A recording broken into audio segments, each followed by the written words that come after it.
Ну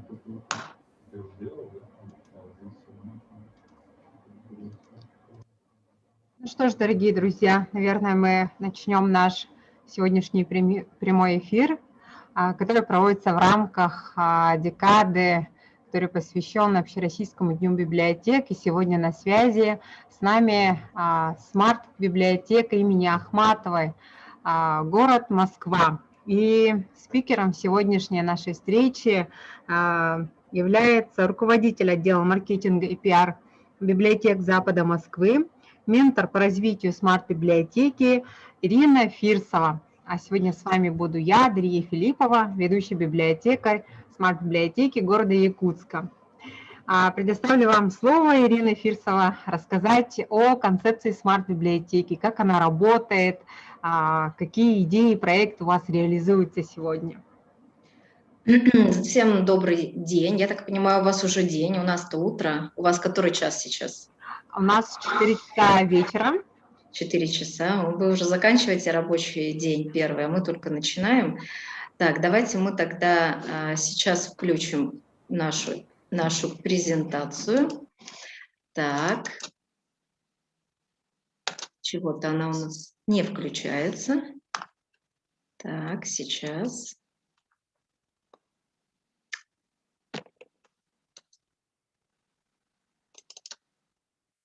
Так, коллеги, видите изображение наше?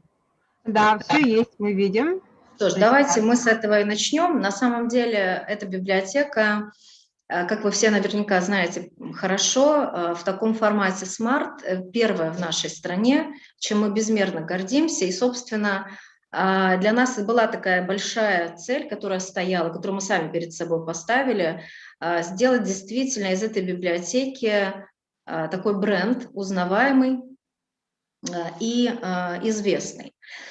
Конечно же, определенное количество времени и сил мы на это потратили, но как любая, скажем так, бизнес-организация, мы именно так подходили к библиотеке, пусть это никого не смущает, коль мы хотели сделать из нее бренд. И, как оказалось, наши планы, наши задумки в этом контексте были правильными, поэтому мы пошли по такой стандартной схеме, в общем-то, формирования и развития бренда.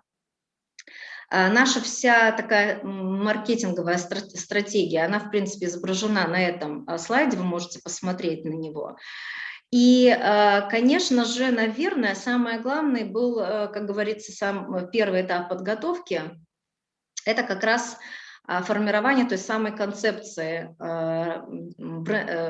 смарт-библиотеки и стратегии развития, которую мы для нее составили. Наверное, один из самых сложных моментов, это, конечно, было донести эту информацию, эту новую концепцию нашим коллегам. Потому что, наверное, вы тоже не относитесь к библиотеке как к какой-то бизнес-единице, это больше такое учреждение культуры, такая мекка своеобразная. Но, тем не менее, если мы говорим, опять-таки, возвращаюсь к бренду, если мы говорим о том, что мы хотим сделать из библиотеки ого-го какую историю, тогда, безусловно, без тех самых бизнес-процессов никуда не уйти. Поэтому...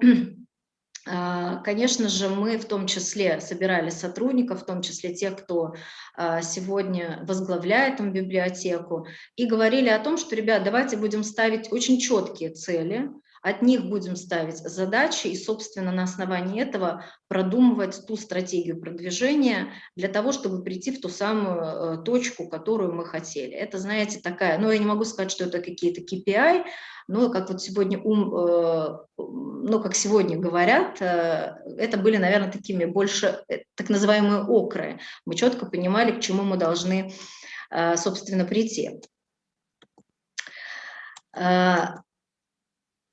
Смотрите, что для нас было очень важно. Конечно, о том, что мы хотели сделать действительно крутую библиотеку, мы ее сделали.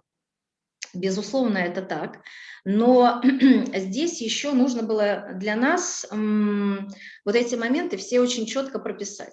Поэтому, как вы видите, мы библиотеку, сейчас я об этом расскажу, мы, конечно же, библиотеку решили наполнить новыми смыслами, уйти от такого стереотипа того, что библиотека – это просто место такой книговыдачи. И вообще у нас смарт-библиотека получилась такая, знаете, хороший такой инструмент по борьбе со стереотипами библиотечными в целом.